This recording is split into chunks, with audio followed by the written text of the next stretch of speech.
जी, ये देखिए test series का जो मेन पर्पस होता है ना बच्चों, वो बहुत अलग होता है और आप उसका पर्पस अलग समझ लेते हैं। आप क्या समझ लेते हैं? मार्क्स में इंप्रूवमेंट हुआ या नहीं। भाई देखो, क्रिकेट भी खेलते हो, एक दो बॉल, एक आध ओवर लगता है ना सेटल डाउन होने में।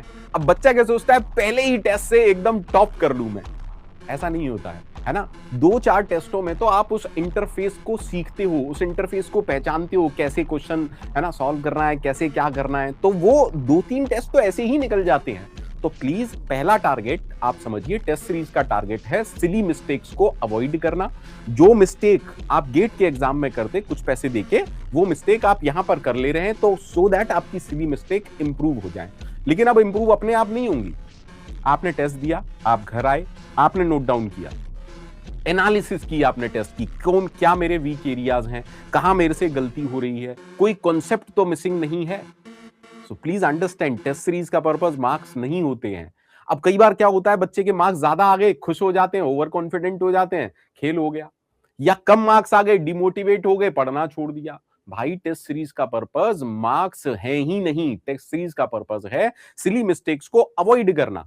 क्योंकि आपकी या हर स्टूडेंट की कंडीशन, हर स्टूडेंट का प्रिपरेशन लेवल अलग है। तो अगर आप कोई भी एग्जाम ऐसा दे रहे हो जिसमें बाकी स्टूडेंट भी पार्टिसिपेट कर रहे हैं, तो पहले आपको यह समझना पड़ेगा कि आप अलग हो, आप एक डिफरेंट पर्सन हो, आपकी कंडीशंस अलग है, आपकी प्रिपरेशन अलग है टेस्ट सीरीज से। लेकिन आप एक चीज जरूर कर सकते हो, आपकी पर्सनल सिली मिस्टेक्स को आप अवॉइड कर सकते हो। टेस्ट सीरीज की स्ट्रेटेजी क्या होनी चाहिए? जिस तरीके से टेस्ट सीरीज होती है, टॉपिक वाइज दें, सब्जेक्ट वाइज दें, फिर multiple subject, then mock and confirm.